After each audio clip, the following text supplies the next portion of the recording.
Recently, I made a couple of pretty simple and clean text effects that I figured might be good to share with you guys. So we're going to cover two that I think will be helpful for any editor at any level. So to start things off, we're going to go over to our effects tab and we're going to drag in a text plus node. Now, if you're a bit newer to DaVinci Resolve, I would get in the habit of using a text plus node because I can right click and hit open in Fusion. We have this nice template node that we can work with. Now, if you're brand new to Fusion, don't stress too much. You'll probably still be able to follow along fine, but there are going to be some intermediate concepts that might be a bit foreign. I'm going to go ahead and type in some sample text here. We'll just go with hello there. And the font that I've been using this year is called Josephine Sans. I don't know. I think it's not perfect, but I just like it. So the first is going to be this like flicker typewriter effect. And in order to do it, we're going to have the text go from right to left and kind of type on as they do so. The way that we're going to do that is we're going to right click in the text box itself and hit follower. This is going to introduce the follower modifier. When I do that, up in the upper right hand corner, we unlock our modifier tab, which is different than the tools tab. It's important to be aware of which tab you're in, but we're going to go ahead and go over to our modifier tab. Now the follower modifier, allows us to add some delays to our animation, meaning that if we animate part of our word here, we can delay how the following letters follow it. So to start out, I'm just going to add a 3-frame delay. We can always adjust this, but I'm on a 30 FPS timeline. Let's start with a nice even number in 3. First thing that we're going to do is we're going to have it shift from right to left. So I'm going to go over to the transform tab. Now you could go over and use this on the shading tab. Oftentimes in DaVinci Resolve, there's never a singular way to do something. It's just whatever makes the most sense to you.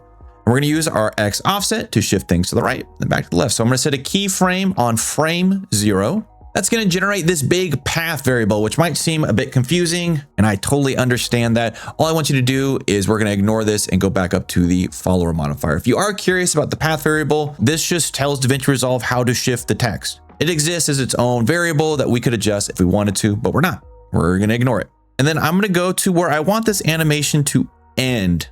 I'm going to start on frame 15. We could always adjust this if we need to, and I'm going to hit a keyframe. So now I have my ending and starting points. So I'm going to go back to the beginning and shift it to the right. How much to the right? I don't know. Pick a number that you like.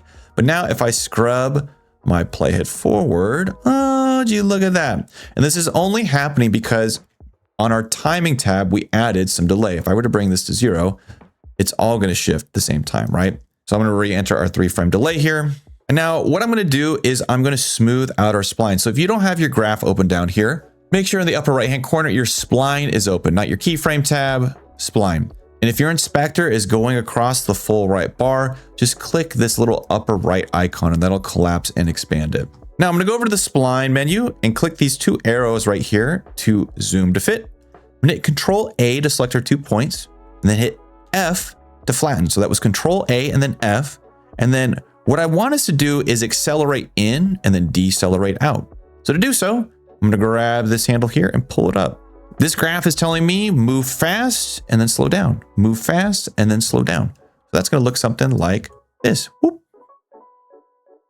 There we go. So that's not a bad starting point. The next thing that we're going to do is we're going to animate our opacity because we don't want to see all of the text at first. We want the letters to appear one at a time. Now, again, just like anything, there's multiple ways to do this, but I'm going to go over to the shading tab. I'm going to set a keyframe on the opacity on frame 0. So I'm at the beginning of our composition and I'm going to set a keyframe right there. Now, what you could do is go to frame 15 again, or whatever frame you'd like to, if you don't want the animation timings to be the same, set a keyframe, go back to the beginning and drag this to 0.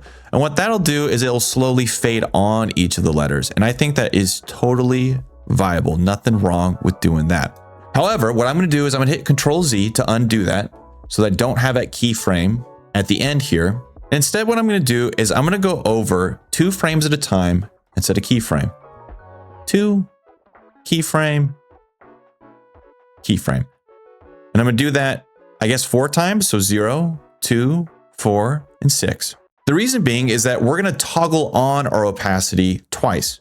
You could repeat this as many times as you would like, but at frame 6, I want our opacity to be 1. I want everything to be displayed.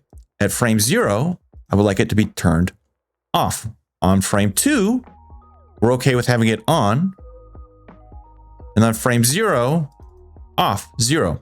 So if I were to go to our spline menu here, and I know I'm moving a little bit quickly, but I uncheck displacement, so we only see our opacity. What I've done here is I've said, okay, at frame 0, opacity 0. Frame 2, opacity 1, 0, and then 1. Now in Fusion and our spline menu, there's this cool little trick that we can use to unsmooth out our curve, which again isn't wrong or bad. It's just a different look. It's not the one I'm going for. So what I'm gonna do is I'm gonna hit Control A to select these points. And then I'm gonna go down to the bottom here, and there's 2 little step icons here. What I'm gonna do is I'm gonna click the first one. And this gives us this like jigsaw-y pattern to where we're either completely at 0 or completely at 1. We are stair-stepping off, on, off, on. And in doing so, we get more of a flicker on and off effect. When it's all said and done, you got something like that. All right, that's example 1. Let's go back to the edit page and let's go ahead and add in another text plus title. So again, that's in our effects tab, titles, right there. Let's go ahead and hop back into Fusion. You do the same thing, add in some text here, and I'm gonna change my font to be Josephine Change.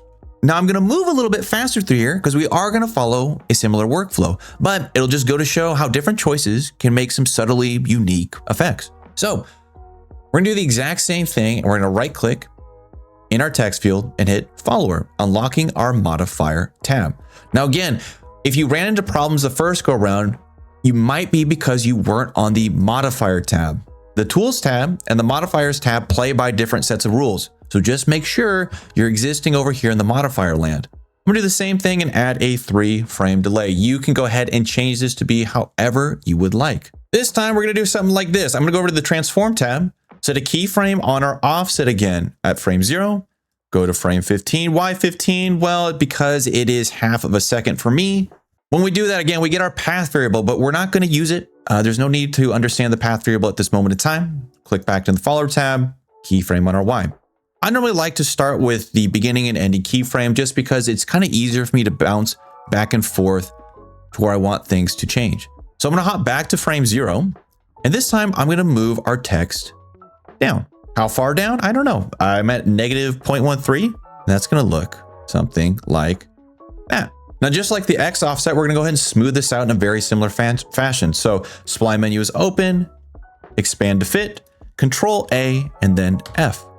Just like last time, I'm going to take our bottom handle and pull it up. Accelerate in, decelerate out. That looks something like this.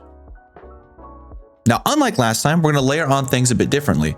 What I like to do is actually have the text spin up into place. So to do that, we're going to actually keyframe our rotation. And in particular, I'm going to keyframe our Y rotation. So I'm on frame 15. I'm going to set a keyframe on the Y, go back to frame 0, and I'm going to spin this around. How far do you rotate it? Well, I kind of want it to be at a perfectly 90-degree angle. So for me, that's going to look like minus 270. And now it's going to spin up. Now notice here that even though I'm at a technically 90-degree angle, we still have some perspective.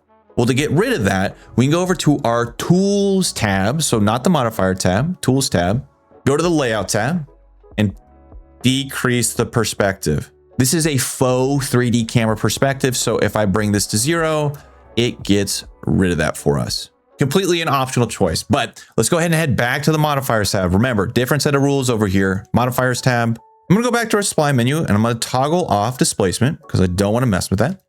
We're gonna do the same thing, Control A, F, bring her on up so that we ramp on up in. Now from here, we can layer onto this however we would like. So I could do something as well where if I go to the shading tab, I can mess around with not only the opacity, but the softness of the shape so that it almost like blurs into place. To do so, I'm gonna set keyframes on the softness on both the X and the Y and the opacity. And this time I'm gonna go up to like, I don't know, we'll go frame 20. Keyframes, bang, opacity, softness, X, Y. So I've now set keyframes on opacity and the text softness on frame 20 and frame 0. If I go back to frame 0, decrease the opacity and increase the softness on both the X and Y to something like, I don't know, 5 and 5. Now it kind of fuzzes up and in, right? The last thing I would recommend doing is on the edit page in your media pool, make sure your power bins are open over here on the right. They're not 3 dots. Show power bins. Power bins are how we save things globally across any project. Go to your power bins, either create a new folder or just take these 2 text files, drag and drop them in. And now on any project that you're working on, you can take these text files, put them in your media pool. There we go. So now I'm in my media pools bin and I can now drag and drop these in and I have my text effects ready to go. And because we use a text plus title, I could change this to anything and it will still work just fine. And before we finish, if you are trying to learn DaVinci Resolve and you need something a little bit more structured than bouncing around YouTube tutorials, well, we just finished an entire course that covers the essentials of editing and creating inside DaVinci Resolve. It's tailored to provide structure and help you feel confident with your editing decisions. It's not free, but for about the cost of a sandwich, you can master all of the essentials of DaVinci Resolve, including the edit page, the color page, and Fusion. If that sounds like it's the right fit for you, there will be a link in the description